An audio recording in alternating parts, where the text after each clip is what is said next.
शर्म नहीं है कहने में कि मैं विधायक का चुनाव लड़ूंगा, सांसद का चुनाव लड़ूंगा। बिल्कुल लड़ूंगा। मुझे लगता है कि जैसे कोई भी व्यक्ति हमारे आसपास में ज़्यादातर अगर बाहर चले जाते हैं किसी भी देश में, अभी तो अमेरिका आप गए, तो कोशिश करते हैं कि वहीं सेटल हो जाएं। जी, आपका कभी मन नहीं किया कि वहीं रह जाते हैं? नहीं, मेरे विचार स्पष्ट थे इस मामले में। मैं नहीं चाहता था कि मैं अपनी मिट्टी से कट जाऊं, अपने लोगों से कट जाऊं, अपने परिवार से कट जाऊं। मुझे लगता है कि मैंने अमेरिका जाने से पहले ये निश्चय कर लिया था कि मुझे आजीवन इसी मिट्टी से जुड़े रहना है, यहीं की समस्याओं से लड़ना है, जूझना है। बिहार आने। नमस्कार, मैं हूं नितिन मिश्रा और आप देख रहे हैं मोकामा टाइम्स फेसबुक पेज। आपको मैं बता दूं कि हमारा जो एपिसोड चल रहा है मोकामा के गर्व, उसमें हमारे साथ नए मेहमान हैं कुमार आंजनेय सानू। तो चलिए इनसे बातें करेंगे, इनके लाइफ स्टाइल को जानेंगे, जिससे कि मोकामा के लोग प्रभावित हैं और आगे कैसे प्रभावित हो सकते हैं, मोकामा के लिए क्या आगे अच्छा किया जा सकता है और अभी तक क्या भैया ने किया है जिससे कि मोकामा पर असर पड़ रहा है। तो आपका स्वागत है भैया सबसे पहले हमारे। धन्यवाद नितिन। तो आप थोड़ा सा अपना इंट्रोडक्शन अपने अंदाज में दीजिएगा। मोकामा तो काफ़ी छोटी जगह है, लेकिन मैं मानता हूँ आपके प्लेटफॉर्म का, आपके पेज का जो रीच है मोकामा से बाहर भी है। जी बिल्कुल। तो इस संदर्भ में छोटा परिचय है। नाम इन्होंने बताया, पेशे से मैं अधिवक्ता हूँ, वकालत करता हूँ पटना हाई कोर्ट में। और मोकामा में हम बैठे हैं, इसी मिट्टी से जुड़ा हूँ।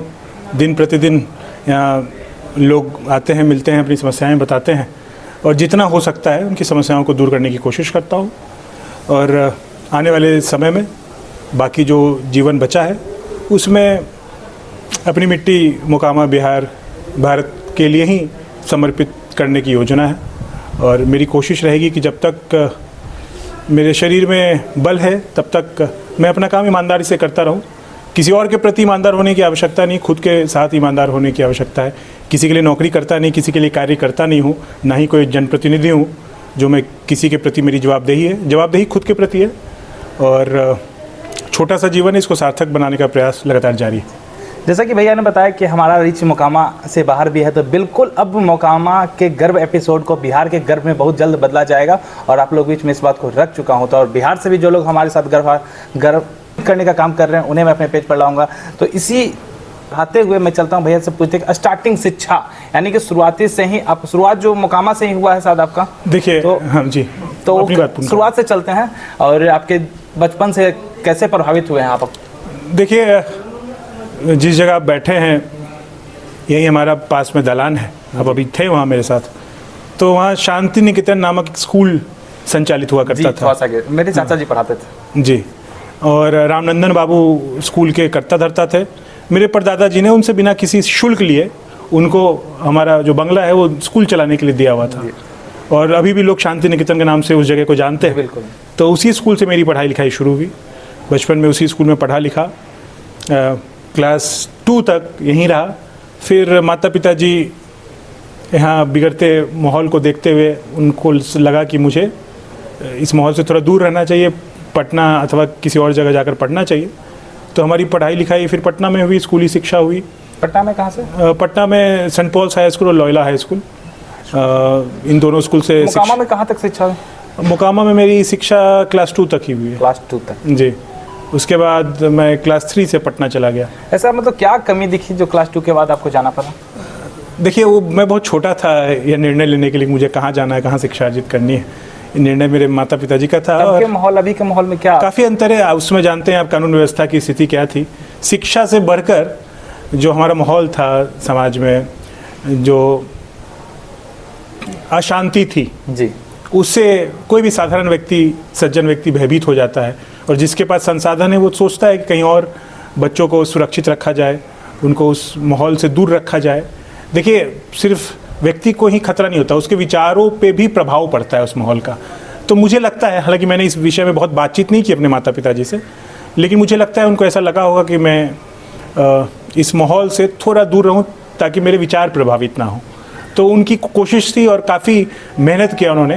आसान नहीं था उस समय अपना घर परिवार मिट्टी छोड़कर किसी नए शहर में जाना, वहाँ रहना, बच्चों को पढ़ाना। और 1 वर्ष नहीं, वो तपस्या है। 12वीं तक की पढ़ाई एक लंबी तपस्या। सिर्फ मैं नहीं था, मेरे छोटे भाई बहन थे, सब लोग की पढ़ाई फिर वहीं से हुई। तो माता पिता जी के लिए ज़रूर बहुत कष्टकारी रहा होगा, क्योंकि यहाँ परिवार के साथ रहना, यहाँ घर का दही दूध खाना, बहुत एक कहेंगे कि संपन्न किसान परिवार में पैदा हुआ, तो सब सारे संसाधन थे। इन सबको छोड़कर किसी बाहर शहर में कष्ट से रहना तो पीड़ित करता होगा लोगों को। निश्चित मेरे माता पिताजी भी पीड़ित रहे होंगे, लेकिन उन्होंने अपनी ओर से कोई कसर नहीं छोड़ी हमें पढ़ाने लिखाने में। खूब मेहनत किया, पढ़ाया लिखाया। तो क्लास 2 से लेके आगे तक का शिक्षा पटना में वो कैसा रहा? मुझे लगता है कि मैं हॉस्टल में रहा काफ़ी वर्ष तक पटना में। पहले माता पिताजी के साथ रहा, फिर माता पिताजी को लगा कि उनका गांव से कटना 2-3 वर्ष के बाद अनुचित है, तो उन्होंने फिर हमें हॉस्टल में डाल दिया। तो हॉस्टल में रहा। हॉस्टल में मुझे तो बहुत कुछ सीखने को मिला, लेकिन मेरा अनुभव बहुत अच्छा नहीं है, क्योंकि घर से दूर और बिना फैमिली के रहना, और जो बच्चे अपने फैमिली के साथ रहते थे उनको देखता था, वो लंच लेके आते थे, हम लंच नहीं लेके आते। छोटी छोटी दिक्कतें जो हॉस्टल के बच्चों को होती है वो दिक्कतें थी, लेकिन मिला जुला कर मैं काफ़ी कुछ सीख पाया हॉस्टल में। अपने पैरों पे खड़ा होना सीख पाया, विपरीत परिस्थितियों में कैसे हिम्मत रख कर अपने कार्य को करते रहना है, ये सीख पाया। क्लास तक चला आपका? ये लगभग 12वीं तक चला। मतलब फिर जी मेन जो बच्चों का होता है क्लास, वो पूरा माहौल चला गया। जी, लेकिन खूब शरारतें की, खूब इंजॉय किया स्कूल लाइफ। तो कुछ बच्चे होते हैं जैसा कि हम लोग सुनते हैं, और मैं भी संयोग से बाहर से ही पढ़ा हूँ, कारण यही था सेम। तो हॉस्टल में देखते हैं कुछ शरारती बच्चे होते हैं जो भाग जाते हैं।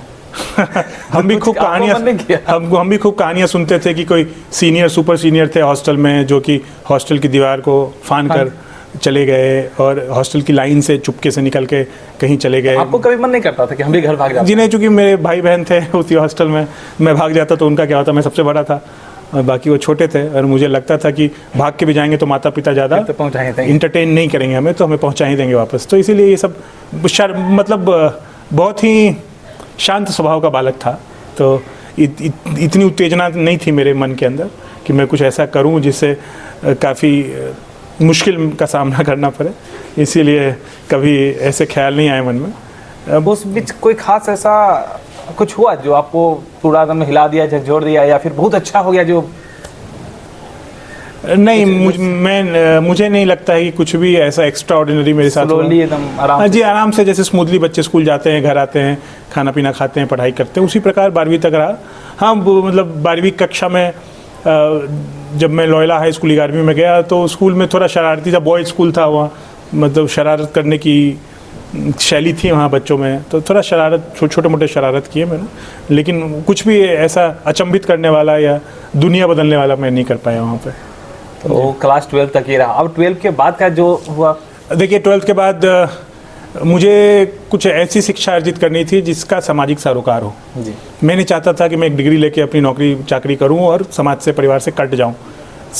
अब चूँकि पटना में, मोकामा में हम लोग बचपन से रहे, समाज की दिक्कतों को देखते हुए बड़े हुए, हमें दिक्कतों को समझने के लिए गूगल करने की आवश्यकता कभी नहीं हुई। दिक्कतें आंखों के सामने अभी भी है और उस समय भी थी। अभी दिक्कतें थोड़ी कम है, उस वक्त ज़्यादा थी। तो मुझे लगता था कि कुछ ऐसी शिक्षा दीक्षा अर्जित करूं जिससे इन दिक्कतों को मिनिमाइज़ किया जा सके, इन दिक्कतों को थोड़ा कम किया जा सके। ऐसे मुझे चलते फिरते मिल गए उन्होंने। बहुत बातूं नहीं हूँ मैं, तो लोगों से बात बहुत करता हूँ। तो किसी सज्जन से बात कर रहा था, 12वीं क्लास उत्तीर्ण कर किया ही था उस वक्त। उन्होंने कहा कि आप यूपीएससी की तैयारी कर रहे हैं क्या? मैंने कहा नहीं, यूपीएससी की तैयारी नहीं कर रहा। उन्होंने कहा नहीं, आपका ज्ञान अच्छा है सामाजिक विषयों पर, तो आपको, मुझे लगता है, वकालत करनी चाहिए। उन्होंने सलाह दिया, मैंने सोचा, मुझे उस वक्त तक मालूम नहीं था 5 साल का भी वकालत 12वीं के बाद कर सकते हैं। तो देखा, संयोगवश थोड़ा विलम्ब हो गया था, लेकिन दिल्ली चला गया। दिल्ली, चूँकि मुझे दिल्ली जाना था, दिल्ली में शहर बड़ा है, अपॉर्चुनिटीज़ बड़ी हैं वकालत करने के लिए, चूँकि वहाँ सुप्रीम कोर्ट है, हाई कोर्ट है, लोअर कोर्ट से क्वाशी जुडिशल बॉडीज़ हैं बहुत सारे। तो दिल्ली से ज़्यादा एक्सपोजर किसी शहर में नहीं मिलता वकालत करने के लिए। तो मेरी प्राथमिकता थी कि मैं दिल्ली जाऊँ। दिल्ली में, दिल्ली विश्वविद्यालय में उस वक्त 5 साल का लॉ नहीं था, तो एक प्राइवेट कॉलेज में वहाँ दाखिला ले लिया मैंने, बिना किसी जानकारी के। बच्चा था, मैं पटना से निकला था, उस समय इंटरनेट का ज़माना था नहीं, बात 2011 की है, था भी तो बहुत सीमित लोग उपयोग करते थे। हाँ, शुरुआत हुई थी और बहुत सीमित लोगों के पास मोबाइल फ़ोन और इंटरनेट हुआ करता था। मेरे पास इंटरनेट वाला फ़ोन वगैरह, चूँकि बच्चों को, हमारे यहाँ माना जाता था बच्चों को अगर इंटरनेट वाला फ़ोन देना तो बिगड़ जाएंगे बच्चे, तो हमारे हाथ में वो सुविधाएँ नहीं थी। खैर, तो एडमिशन ले लिया और उसके बाद क्या, दिल्ली जाने के बाद क्लास से ज़्यादा मैंने कोर्ट में समय बिताया, 5 वर्ष कोर्ट में ढेर सारे कार्य किए, कुछ ऐसे कार्य किए जिसका प्रभाव देश भर में हुआ। लोग धीरे धीरे जानने लगे। कई लोगों के अधिकारों के लिए लड़ाई छात्र जीवन से ही करता रहा। और पाँचवें साल तक आते आते द हिंदू जैसे अखबार फ्रंट पेज पे मेरे बारे में खबरें लिखने लगे, इंडियन एक्सप्रेस में खबरें छपने लगी। लोग अपनी समस्याओं को लेकर मेरे पास आने लगे दूर दराज से, भारत के कोने कोने से। तो ऐसा लगा कि जो कानून की पढ़ाई मैं कर रहा हूँ उसमें बहुत ताकत है, और जो पढ़ता हूँ उसका इस्तेमाल मैं असल जीवन में कर सकता हूँ। तो बिना कानून की डिग्री के ही कानून का इस्तेमाल करने की ढेर सारी कोशिशें की। जैसे आपको ज्ञात ही होगा कि हमने उत्तर पुस्तिकाओं को सूचना के अधिकार के अंतर्गत लाने के लिए लंबी लड़ाई लड़ी CBSE के खिलाफ। तो भारत में बच्चों को अब उत्तर पुस्तिकाएँ सूचना के अधिकार के अंतर्गत मिलती हैं। ऐसे 1500-2000 रुपये खर्च करने पड़ते थे, उत्तर पुस्तिकाएँ अब सूचना के अधिकार के अंतर्गत मिलने लगी, तो बच्चों को 10 रुपये में उत्तर पुस्तिकाएँ मिल रही हैं। उसके अलावा प्राइवेट स्कूल्स में एक कोटा होता है सेक्शन 12(1)(c) में, जो गरीबी सीमा रेखा से नीचे के बच्चे दाखला लेते हैं और उसको खर्च नहीं करना पड़ता है, मतलब स्कूल को फीस नहीं देनी पड़ती है। तो प्राइवेट स्कूल्स में ऐसे कई बच्चों का दाखला, 12,500-13 हज़ार बच्चों का दाखला एक केस की वजह से हो गया हमारे। हाँ, मैं पिटिशनर। बहुत चीज़ें ऐसे हैं जो मोकामा के लोग के लिए बहुत ही गौरव की बात है और वो नहीं जानते हैं, तो इससे थोड़ा ध्यान से सुनिए। 12,500 हज़ार बच्चे प्राइवेट स्कूल्स में सरकार के खर्चे से पढ़ने लगे हमारी कोशिशों की वजह से। भारतवर्ष में बच्चों को सूचना के अधिकार के अंतर्गत उत्तर पुस्तिकाएँ मिलने लगी, और ढेर सारे ऐसे छोटे बड़े काम किए। वकालत ख़त्म होते होते दिल्ली सरकार के सरकारी कमिटीज़ का सदस्य बन गया, चाइल्ड राइट्स कमीशन में सरकारी कमिटीज़ का सदस्य बन गया, NDMC जैसे लुटियंट जोन के बड़े म्यूनिसिपैलिटी का अधिवक्ता बन गया। तो काफ़ी अपॉर्चुनिटीज़ मिलती गई, और खूब करियर में अच्छा, ईश्वर की दया से और परिवार के आशीर्वाद से अच्छा करने लगा। और ये सब जब करता रहा तो मुझे अभिलाषा थी कि मैं एक बहुत अच्छे या विश्व के सबसे अच्छे कॉलेज में पढ़ना चाहता हूँ। मेरी अभिलाषा थी ऐसी। तो एक ही कॉलेज था जहाँ पढ़ने की इच्छा थी, the Fletcher school of law and diplomacy. वहाँ की 2.5-3 साल वकालत करने के बाद मास्टर्स एप्लीकेशन मैंने अप्लाई किया, मेहनत की, और उनको लगा कि मैं उस लायक हूँ कि मुझे दाखला मिल जाए। मात्र 12-15 बच्चों का दाखला होता है विश्व भर से, और छात्रवृत्ति भी मिल गई, दाखला भी मिल गया, चला गया, वहाँ रहा, पढ़ाई की वहाँ। फिर आपको पता ही है उसके बाद काफ़ी अपॉर्चुनिटीज़ मिली वहाँ भी। अमेरिका में रहते हुए भी काफ़ी कुछ कर पाया। वहाँ छात्र संघ का चुनाव यदा कदा ही हमारे भारतवर्ष के लोग जीत पाते हैं। और बहुत प्रतिष्ठित कॉलेज है, संयुक्त राष्ट्र जैसी जगहों पे फ्लेचर के आपको छात्र मिल जाएंगे नौकरी करते हुए, वर्ल्ड बैंक में मिल जाएंगे, कई देश के राष्ट्रपति प्रधानमंत्री मिल जाएंगे, सेनाध्यक्ष मिल जाएंगे फ्लेचर के स्टूडेंट्स। तो अपने आप में गौरव का विषय था। मुझे लगता है मैं फिर भी सबसे कम अचीव करके वहाँ पहुँचा था। बाकी मेरे क्लासमेट्स से मुझसे भी ज़्यादा अपने अपने क्षेत्र में योगदान देकर आए थे। तो मुझे लगता था कि मुझे बहुत सीखने की आवश्यकता है, बहुत सीखने का अवसर था वहाँ, और जितना समय था मैंने सीखने में लगा दिया। छात्र संघ का चुनाव जीत गया वहाँ पे। फिर छात्रहित के लिए छोटे बड़े काम करते रहे। विश्वविद्यालय ने मेरे कार्यों को देखते हुए फिर पुरस्कृत भी किया मुझे, मेरे पब्लिक लाइफ में योगदान के लिए मुझे पुरस्कृत किया। छात्र संघ चुनाव इस बिहार के चुनाव जैसा होता है या फिर? जी नहीं, वहाँ पे इतना शोर शराबा नहीं होता। वहाँ पे आपके विचारों से लोग प्रभावित होते हैं, आपकी बातचीत से प्रभावित होते हैं। वहाँ कोई खर्च नहीं करना होता, वहाँ आपको रैलियाँ नहीं करनी होती, आप लोगों से बात करना होता है। उस माहौल के बारे में थोड़ा सा यहाँ पर बताइए कि चुनाव, यहाँ के चुनाव प्रणाली और वहाँ के चुनाव प्रणाली काफ़ी अंतर है। लोग काफ़ी शांत हैं और मतलब शोर शराबा नहीं है। माहौल बना कि आप अचानक से वहाँ पर? अचानक से नहीं, चूँकि शिक्षा ग्रहण करने की उसकी अध्यक्षता नहीं, चूँकि आपको मैंने बताया मैं हमेशा से सामाजिक जीवन में था। मैं भी गया तो दिल्ली भी शिक्षा ग्रहण करने, वकालत की डिग्री लेने, लेकिन छात्रों के लिए लड़ाई लड़ ही रहा था।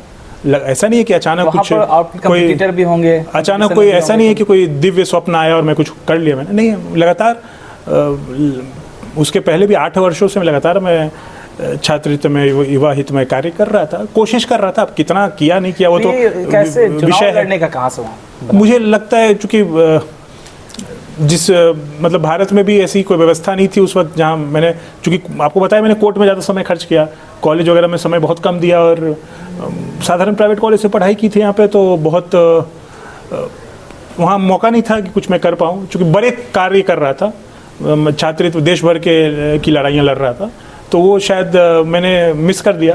तो मुझे लगा कि एक अभिलाषा थी कि वहाँ भी परेशानियाँ थी छात्रों को, तो मुझे लगता है कि एक प्लेटफॉर्म मिल गया जिससे मैंने छात्रों की परेशानियों को वहाँ भी दूर कर पाया। और कई नोबेल पुरस्कार विजेता, कई देश के पूर्व राष्ट्रपति, वर्तमान राष्ट्रपति, प्रधानमंत्री कॉलेज आते थे। छात्र संघ के प्रतिनिधि होने के नाते सबके साथ समय मिल जाता था बातचीत करने का, बैठने का, सीखने का उनसे, तो उससे काफ़ी लाभ मिला मुझे। एक होता है कि जैसे कोई भी व्यक्ति हमारे आसपास में ज़्यादातर अगर बाहर चले जाते हैं किसी भी देश में, अभी तो अमेरिका आप गए, तो कोशिश करते हैं कि वहीं सेटल हो जाएं। जी, ये ऐसा होता है? तो होता होगा जी।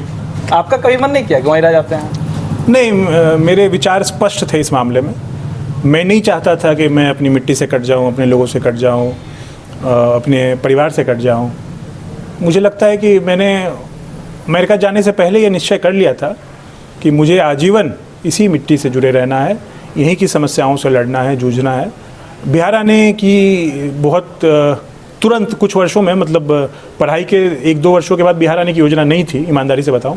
मैंने सोचा था दिल्ली में वकालत करूंगा, दिल्ली में रहूंगा कुछ वर्ष, उसके बाद धीरे धीरे बिहार जाऊंगा। लेकिन जब दिल्ली से अमेरिका गया ना, तो जो वकालत मैं कर रहा था, जिस पेशे में था, तो मुझे काफ़ी दिक्कतों का सामना करना पड़ा।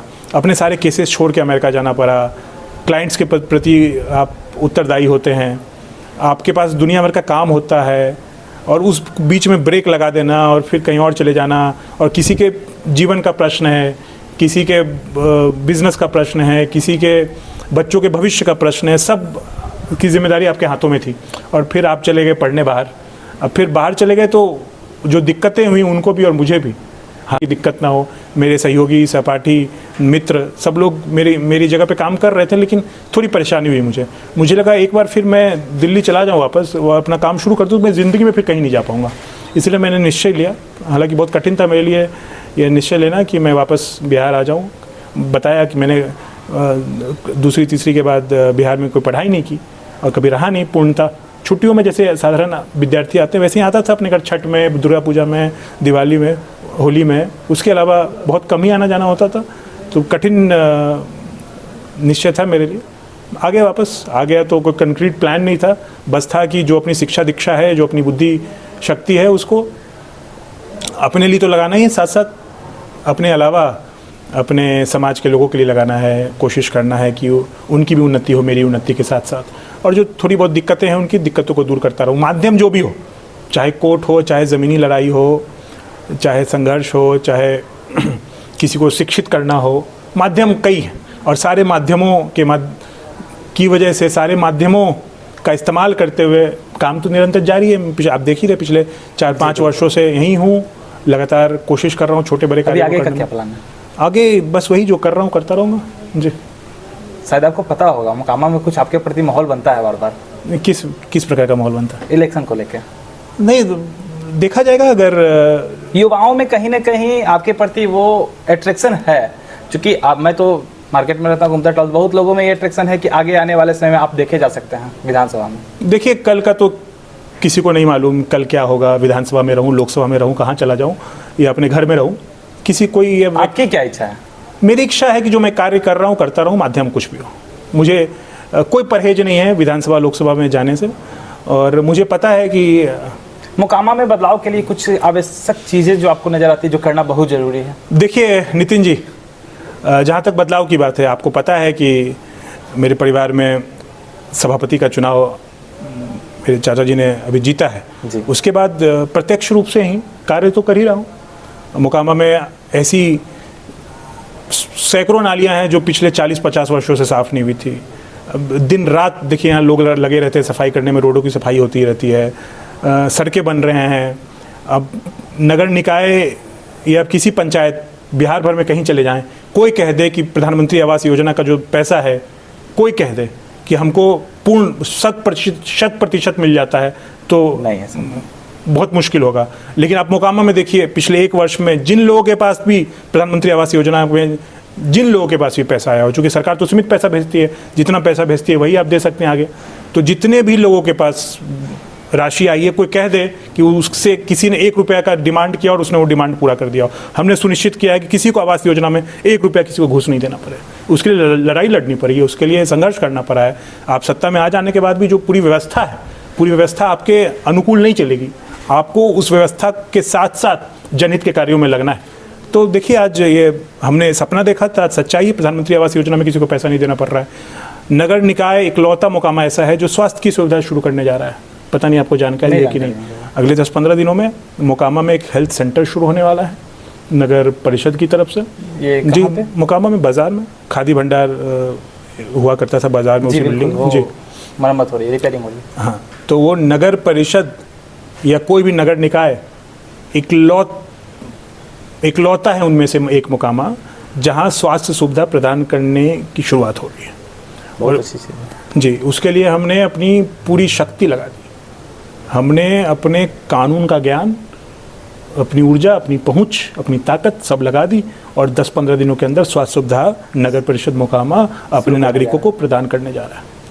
देखिए, तो अब इस रूप से भी मैंने वही कहा, जो तरीका हो, अगर आपको लगता है कि विधायक या सांसद बन के ऐसे और बड़े काम किए जा सकते तो किए जाएंगे। मुझे कोई परहेज नहीं, मुझे कोई शर्म नहीं है कहने में कि मैं विधायक का चुनाव लड़ूंगा, सांसद का चुनाव लड़ूंगा। बिल्कुल लड़ूंगा। मुझे लगता है कि, और मेरे चाहने नहीं चाहने से नहीं होता ना ये। तो क्या माना जा सकता है, जैसे बिहार लेवल पे चिराग पासवान को युवा देखा जाता है, मोकामा में आपको देखा जाए? देखिए, ये बहुत गलत बात है किसी से तुलना करना। चिराग बहुत सज्जन व्यक्ति हैं और अपने क्षेत्र में अच्छा काम कर रहे हैं। नहीं, ठीक है, उनको राजनीति विरासत में मिली है, मुझे राजनीति विरासत में नहीं मिली है। और थोड़े ना विरासत में मिले, काम करने के लिए अगर आगे बढ़ना पड़े तो बिल्कुल बढ़ना है। मैं बहुत प्रभावित हूँ चिराग पासवान जी जिस प्रकार कोशिश कर रहे हैं। वही चीज़ मैं बताना चाह रहा हूँ, जैसे युवाओं के नज़र में बिहार में चिराग पासवान की जगह क्या मोकामा में वो उसी तरह से लोग देख सकते हैं आपको? देखिए, लोगों का काम है, लोग अगर देखना चाहें तो लोग अपने मताधिकार का प्रयोग करके देखें उसमें। ये मैं अपने तरफ से नहीं कह रहा हूँ, मैं कहीं ना कहीं इन बातों को मोकामा में इस इलेक्शन के बारे में मैं बात नहीं करूँगा। इससे पहले जब मैं बच्चा ही था, लगभग मैं कुछ था नहीं, शायद आपके चाचा लगते हैं या बाबा लगते होंगे, अशोक जी। तो उस समय ही आपका नाम कहीं ना कहीं था, आपको शायद पता हो या ना हो, मुझे नहीं पता। नहीं, अच्छा है, लोग प्रेम करते हैं, लोगों को लगता है कि अगर वो मैं आ गया हूँ तो ईमानदारी से काम कर पाऊँगा, लोगों को ऐसा लगता है। तो उनके उस समय ही भाव, अमेरिका में भी चुनाव उनकी भावनाओं का सम्मान है। और जब अमेरिका का चुनाव निकल सकता है तो मोकामा शायद नहीं, बहुत बड़ा चीज़ नहीं। मैं नहीं कह रहा कि कोई चुनाव निकलना मुश्किल है, मैं ऐसा बिल्कुल नहीं मानता। मुझे लगता है हर चीज़ समय पे शोभा देती है और आवश्यकता पड़ेगी, आने वाले समय में ऐसा लगेगा तो लोकसभा विधानसभा चुनाव भी लड़ा जाएगा। कोई बहुत बड़ी बात नहीं है और साथ ही साधारण लोग चुनाव लड़ रहे हैं, जीत रहे हैं, तो चुनाव को बहुत बड़ी खेत की मूली नहीं है। आप अगर समर्पित रहें, समाज के लिए कार्य करते रहें तो ये सब चीज़ें तो हो ही जाएंगी। ये मुख्य क्वेश्चन था, मुख्य जो हमारा नहीं लोगों का था, और मुझे क्वेश्चन आया था, पूछना बहुत ज़रूरी था तो मैंने पूछा। और कुछ चीज़ें मैं जानना चाहूँगा हम अपने प्लेटफॉर्म से रिलेटेड, जो यूट्यूब फेसबुक के बारे में, चूँकि आप पैसे से हैं तो चलिए अब कंटिन्यू करते हैं उसके बारे में जानते हैं। आज के डेट में बहुत सारे लोग माइक लेकर के रोड पर निकल जाते हैं जी, और वो, जैसे कि मैं आपको क्लियर बता दूं, मैं कोई न्यूज़ चैनल नहीं चलाता हूं, मैं फेसबुक पे चलाता हूं और कुछ ऐसे चीज़ दिखाना चाहता हूं जिससे लोग प्रभावित हो सके। तो उसके बारे में कुछ आप बता सकते हैं? देखिए, जब आपको सैकड़ों लोग फॉलो करते हैं, लाखों लोग फॉलो करते हैं, तो आपकी एक जिम्मेदारी होती है लोगों के प्रति। आप जब भी माइक लेते हैं, कैमरा लेते हैं, तो आपको ये सोचना चाहिए कि आप पे लोगों का विश्वास है और अनुचित चीज़ों को दिखाना या समाज में भेदभाव पैदा करना, लोगों को गुटों में बांटना, उत्तेजनापूर्ण बातें बोलना जिससे व्यूज़ मिलेंगे, जिससे शेयर लोग ज़्यादा करेंगे, तो इससे बचना चाहिए। क्योंकि आप जितना ज़्यादा आप रैडिकल होंगे, जितना ज़्यादा आप कट्टर होंगे, उतना ज़्यादा लोग आपको ऑनलाइन पसंद करेंगे। ये जो सिस्टम है, जो हम लोग देखते आ रहे हैं, वो मैं देख रहा हूँ जी। जितना आप एक दूसरे को गाली देंगे और किसी के खिलाफ नफरत फैलाएंगे, उतना ज़्यादा लोग, आपको भी लोग गाली देंगे तो उससे क्या होगा, आपकी रीच बढ़ेगी। यही हो रहा है जी। तो मुझे लगता है कि जो यूट्यूबर्स हैं या जो पेजेस ऑनलाइन चलाते हैं अलग अलग प्लेटफॉर्म्स पे, उनको इस जिम्मेदारी का एहसास होना चाहिए कि बहुत छोटे छोटे बच्चे जुड़े रहते हैं इन प्लेटफॉर्म से, इन पेजेस से, तो उनके सोच पर काफ़ी प्रभाव होता है आप क्या दिखा रहे हैं उसका। तो इसीलिए जिम्मेदारी पूर्वक अपना कार्य करना चाहिए। हालांकि freedom of speech and expression हर व्यक्ति को है, कोई भी व्यक्ति कुछ भी कर सकता है, कहीं कुछ भी बोल सकता है, लेकिन आप अपना हाथ उतना ही घुमाएं कि दूसरे के नाक पे आपका हाथ ना जाए। आप अगर आपकी बातों से किसी और को प्रभाव पड़ता है तो आप पर कार्रवाई हो सकती है। कार्रवाई तो होगी, अगर आप कानून तोड़ेंगे, अगर अवहेलना करेंगे, ऐसा माहौल पैदा करेंगे जिससे लोग झगड़ा करें, आपस में सौहार्द खराब हो समाज में लोगों का, तो स्वाभाविक है कार्रवाई होगी और कार्रवाई होनी चाहिए। तो ये अभी मैं जो माहौल देखता हूँ मैक लेकर के चलने का, तो वो आप भैया से आपने सुना क्या हो सकता है। भैया आप हमारे जैसे छोटे भाइयों के लिए क्या संदेश दीजिएगा, मोकामा के युवाओं के लिए? आप ईमानदारी से मेहनत करते रहें, पढ़ाई लिखाई करें, माँ बाप का नाम रोशन आपके करें। जैसा आगे बनना चाहे बच्चा, छोटे भाई जो नहीं, मैं चाहता हूँ कि आप मुझसे भी खूब आगे जाएं। अमेरिका में पढ़ना चाहते हैं, कुछ ऑस्ट्रेलिया, कुछ बिल्कुल, अरे जहाँ जो करना चाहें रास्ता होगा। देखिए, जहाँ जो करना चाहे पहले तो ये तय कर लें किस फील्ड में जाना है, उनको जीवन में करना क्या है, उनको क्या बनना है। जो बनना है उस फील्ड में देख लेंगे कॉलेजेस कौन कौन से हैं, और उन कॉलेजेस का दाखिला जो होता है उसकी प्रक्रिया क्या है। ये सब देखने के बाद जो एंट्रेंस एग्ज़ाम होता है या जो टेस्ट होता है, जो भी टेस्ट्स हैं, उनकी तैयारी, उनका सिलेबस देख के उनकी तैयारी करेंगे ईमानदारी से। कोई गाइडेंस की आवश्यकता हो तो हम जैसे लोग हमेशा हैं। जिस फील्ड में भी आप कार्य करना चाहते हो, पढ़ना चाहते हैं, उस फील्ड के जो एक्सपर्ट्स हैं सब जुड़े हुए हैं, उनसे प्रतिदिन बच्चे आते रहते हैं। अभी भी 4-5 बच्चे बैठे थे आपसे मिलने के पहले, सब यही प्रश्न पूछ रहे थे, अपने अपने करियर को लेकर आशंकित थे। तो हमारा तो काम ही यही कि जो बच्चे हों, जीवन में ग्रो करना चाहते हो, आगे जाना चाहते हों, उनकी थोड़ी बहुत हेल्प हो जाए, उनको गाइडेंस मिल जाए। रे हेल्प क्या, कोई आर्थिक मदद थोड़ी ना कोई चाहता है आज के समय में। बच्चे समझदार हैं, उनको पता है रास्ता दिखा देना होता है। एक बार रास्ता आप दिखा दें, हैंड होल्ड कर दें, वो बच्चे जाके आगे मिरेकल करेंगे। मतलब आप जितना सोच नहीं सकते उससे ज़्यादा अच्छा करते हैं बच्चे, अगर उनको सही में रास्ता दिखाने वाले लोग मिल जाए सही समय। मोकामा में शिक्षा का माहौल पर क्या कहना चाहिएगा? माहौल तो अच्छा है, मैं तो देखता हूँ बच्चे खूब मेहनत करते हैं, संघर्ष करते हैं। अभी भी देखिए आप बीपीएससी द्वारा बिहार बोर्ड में भी परीक्षा जो लिया गया बीपीएससी द्वारा जो परीक्षाएं ली जाती है सिविल सर्विसेज की, स्टेट सिविल सर्विसेज की, हर वर्ष मोकामा के बच्चे रिजल्ट दे रहे हैं। आपने बताया कि टॉप 20 में 2 हमारे छोटे से नगर में 2 बच्चे हैं टॉप 20 में। बहुत गौरव का विषय है हम लोगों के लिए, और अलग अलग क्षेत्रों में अच्छा काम कर रहे हैं। हमारे देखिए इतनी छोटी जगह से कई जज बन गए, कई लोग आईआईटी गए, आईएम गए, इंडिया के बाहर गए, साइंटिस्ट बने, स्पोर्ट्स जी बिल्कुल, स्पोर्ट्स में बच्चे अच्छा कर रहे हैं। राष्ट्रीय टीम में मोकामा की बच्चियां कबड्डी खेल रही हैं, राज्य की टीम में खेल रही हैं। एक बच्ची कोमल है जो बिहार की जो टीम है कबड्डी टीम की, उसकी कोच है, मोकामा की बच्ची, मोकामा की है जी, मुझे जानकारी भी नहीं। हाँ, तो ये बहुत अच्छा कर रहे हैं। शिक्षा दीक्षा का जो माहौल है क्षेत्र में काफ़ी अच्छा है। शिक्षा दीक्षा से अर्थ मेरा सिर्फ कॉपी कलम वाली शिक्षा दीक्षा का, शिक्षा दीक्षा मतलब आप किसी भी फील्ड में निपुण हो जाएं, उस फील्ड में जो ज्ञान की आवश्यकता है उसको अर्जित कर लें,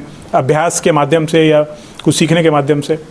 तो बच्चे अपना करियर बना रहे हैं, प्रोफेशनली स्पोर्ट्स को ले रहे हैं और विभिन्न क्षेत्रों में अपना नाम रोशन कर रहे हैं, अच्छा कर रहे हैं। मुझे कोई चिंता नहीं है इस बात को लेकर कि हमारा भविष्य कहाँ जा रहा है। भविष्य हमारा बिल्कुल सही दिशा में जा रहा है, और थोड़ी बहुत तो कमियां हर जगह होती हैं, हमारे यहाँ भी हैं, बाकी जगहों पे भी हैं। कमियों को दूर कौन कर सकता है? हम खुद ही कर सकते हैं। कोई बाहर से तो व्यक्ति आएगा नहीं हमारी कमियों को दूर करने के लिए, हम आप ही कर सकते हैं। हमारा जितना दायरा है, हमारी जितनी हैसियत है, उसके अनुसार हम सहयोग कर सकते हैं। छोटे छोटे बच्चे जो हैं उनका मार्ग प्रशस्त करने में उनका सहयोग कर सकते हैं जी। शिक्षा की बातें करें तो अभी फ़िलहाल 12 तक तो हमारी शिक्षा मोकामा में ठीक ठाक हो जाती है। आप इतना लंबा लड़ाई किए, जो भी हुआ आगे जाकर सारी चीज़ों को हमने दर्शकों के बीच रखा। लेकिन एक है मोकामा में कॉलेज, राम रतन सिंह कॉलेज, बहुत अच्छा कॉलेज है यहाँ के लोगों के लिए। लेकिन अगर पूरे विधानसभा की बात करें तो सिर्फ एक कॉलेज है जी। ना हमारे पास कोई प्राइवेट कॉलेज है ग्रेजुएशन करने के बाद, ना पीजी करने की कोई अच्छी व्यवस्था है। तो इस पर क्या हो सकता है? क्या आप आगे जा कर के इस पर कुछ दिखते हैं कि कोई भी हो, आपकी तरफ से मैं नहीं कर रहा हूँ, ये मोकामा के लिए कुछ आगे दिख रहा है? नहीं, बिल्कुल। देखिए, प्राइवेट कॉलेजेस इसलिए नहीं क्योंकि हमारे शहर में बाहर से लोग आते नहीं, माइग्रेशन नहीं है। जैसे कोई इंडस्ट्रीज़ पहले थी तो बाहर के लोग रहते थे, यहाँ व्यापार अच्छा था, लोग बाजार में आते थे। तो कॉलेज में भी तो आते हैं, निश्चित आते हैं। वही मैं कह रहा हूँ कि यहाँ वो माहौल ही नहीं है क्योंकि छात्र सीमित हैं, बाहर से तो कोई आ नहीं रहा है यहाँ रहने के लिए। अभी फिलहाल मैं बताऊँ तो बहुत ऐसे छात्र हैं जो एडमिशन के बिना रह जाते हैं। तो ये दुखद विषय है। मुझे तो ये भी शिकायत मिली है कि जमुई अथवा और दूसरे जगह के बच्चे जो कभी क्लास नहीं करते, उनका दाखिला बैकडोर से ले लिया जाता है। मोकामा के लोग वंचित हो जाते हैं। 5 से 10 ऐसे बच्चा को जानता हूँ जिनका नाम आया ही नहीं लिस्ट में। दुखद बात है, बहुत दुखद बात है, और ऐसा नहीं होना चाहिए। और जो भी जनप्रतिनिधि हैं उनको ये ख्याल रखना चाहिए कि उनके क्षेत्र में ऐसी धांधली ना हो। शायद समय नहीं आ गया कि मोकामा में एक और कॉलेज होने की आवश्यकता है। बिल्कुल होना चाहिए, और मुझे लगता है जिन लोगों के हाथ में बागडोर है उनको ये चीज़ समझना चाहिए। सरकारी कॉलेजेस में अगर सीट नहीं है तो उन सीट्स को बढ़ाना चाहिए। अगर कॉलेज बनाने की आवश्यकता पड़े तो कॉलेज भी बनाना चाहिए। और चूँकि देखिए हर वर्ष जनसंख्या हमारा बढ़ रहा है, ज़रूरतें हमारी बढ़ रही हैं, लेकिन संसाधन सीमित हैं। तो संसाधनों का जो इफ़िशिएंट यूज़ है वो होना चाहिए और संसाधन बढ़ाए भी जाना चाहिए समय के साथ। ये देखिए, ये आम लोग नहीं कर सकते। आप सोचेंगे सरकार कॉलेज खोल दे और नितिन और शानू जैसे लोग कॉलेज खोल दें सरकार की ओर से, तो हम घोषणा नहीं कर सकते, ना ही आप कर उसमें सकते हैं। क्या आगे दिखता है मोकामा के भविष्य के बारे में? दिखना चाहिए हमारे। आपका उन लोगों के साथ कहीं ना कहीं टच बातें होती है, तो क्या मोकामा देखिए हमारी किसी से कोई वैसे विशेष बात नहीं होती। चूंकि अधिवक्ता हूँ, सब लोग हमारे पास आते हैं, सामाजिक रूप से लोगों से जुड़ा हूँ तो सब लोग आते हैं। मेरी कोई निजी रूप से किसी से कोई जुड़ाव नहीं है, कोई जान पहचान नहीं है। कभी मेरा किसी के साथ उठना बैठना नहीं होता। ये भ्रम है, लोगों को लगता होगा कि मैं बहुत पहुँचा हुआ व्यक्ति हूँ। ऐसी कोई बात नहीं है। मैं जो हूँ आपके सामने हूँ, कुछ भी उसके अलावा नहीं। और हालांकि अगर ऐसा कुछ लगता है कोई प्राइवेट की ही बात हाँ जी, हाँ मैं समझ गया आपकी बात। अगर कोई प्राइवेट प्लेयर ऐसे हों जो कि बिजनेसमैन हो या शिक्षा के क्षेत्र में कार्य कर रहे हो, मैं उनसे जब भी मिलूंगा तो अनुरोध करूंगा भाई कि आप हमारे क्षेत्र में भी कुछ योगदान कीजिए, हमारे क्षेत्र में भी अपनी संस्था को स्थापित कीजिए। इससे ज़्यादा मैं क्या कर सकता हूँ? किसी को ज़बरदस्ती उठा के तो ला नहीं सकता। हॉस्पिटल की बात जहाँ तक हो रही थी बहुत ज़्यादा, तो आपने बताया कि अब कुछ दिन दूर 15-20 हॉस्पिटल की व्यवस्था, हेल्थ सेंटर की व्यवस्था होगी जी। उसके विषय में एक बार नितिन जी, हम एक बार जब हेल्थ सेंटर शुरू हो जाएगा तो वहाँ बैठ के इस विषय में हम लोग बात करेंगे, क्या क्या सुविधाएं हैं और कैसे वो सुविधाएं मिल रही हैं। वो सिर्फ देखिए बोलने से मैं नहीं चाहता कि लोग सुने और बस जाने।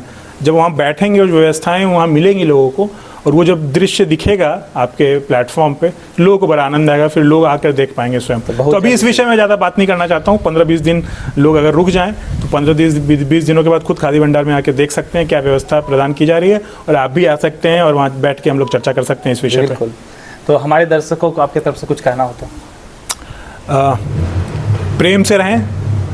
अगर युवा हैं तो पढ़े लिखें, जिस क्षेत्र में काम करना चाहते हैं उस क्षेत्र में सर्वोच्च स्थान पे जाएं, खूब ईमानदार रहें, खूब मेहनत करें, और कभी भी कोई आवश्यकता हो, कोई परेशानी हो, किसी प्रकार की पीड़ा हो तो निसंकोच मुझसे मिल सकते हैं। एक भाई के नाते, एक परिवार के सदस्य के नाते मैं चाहूँगा कि आपकी पीड़ा, जितनी मेरी हैसियत है, जितनी मेरी बुद्धि है, जितना मेरा विवेक है, उसके अनुसार कम करना। और किसी का जीवन परफेक्ट नहीं होता, कभी भी परिस्थितियाँ आपके अनुरूप नहीं होंगी। आप सोचेंगे 100% जैसा मैं चाहता हूँ वैसा हो जाए, ये होने वाला नहीं है। उतार चढ़ाव जीवन का हिस्सा है, उतार चढ़ाव जीवन में आते रहेंगे और हमको उनको सहर्ष रूप से स्वीकार करना चाहिए। विपरीत अनुकूल माहौल हो तो भी हमें संयमित तरीके से उस माहौल का आनंद लेना चाहिए और कोशिश करनी चाहिए कि हमारी वजह से हमारे परिवार का, हमारे घर का, हमारे ग्राम का, हमारे शहर का, हमारे राज्य का, हमारे देश का नाम रोशन होता रहे। आपके भाई कहें कि वो मेरा भैया है, वो मेरी दीदी है, आपके परिवार के लोग कहें कि हमारे घर का बच्चा है, आपके मोहल्ले के लोग कहें हमारे मोहल्ले का बच्चा है। आपके नाम पे लोगों को आनंद आए, गर्व की अनुभूति हो, ऐसा कुछ करने की कोशिश कीजिए। और नितिन, बार बार मैं ये बात कहता हूँ कि जो अपने घर की दीवारें आपकी हैं, उन दीवारों तक ही आपका परिवार नहीं है, उसके विपरीत भी, उसके परे भी आपका परिवार है। दीवार आप क्रॉस करेंगे तो देखेंगे कई लोग ऐसे हैं, आप कुछ बन गए, कुछ कर गए, तो उस ज्ञान का इस्तेमाल करके कोशिश कीजिए कि और लोगों को अपॉर्चुनिटीज़ मिलें, और लोगों को संसाधनों के विषय में ज्ञान हो, सब लोग आगे बढ़े। बहुत छोटा जीवन है, कब जीवन समाप्त हो जाए आप बता नहीं सकते, कोई बता नहीं सकता। तो जितना समय है उस समय का सदुपयोग करते हुए ईमानदारी से कार्य करते रहे। तो आज आप देख रहे थे, हमारे साथ थे कुमार सानू भैया। तो कैसा लगा वीडियो आप कमेंट सेक्शन में बताइएगा, दोस्तों के साथ शेयर जरूर कीजिएगा, और इस तरह का और भी एपिसोड आपको बहुत जल्द देखने मिलेगा। धन्यवाद।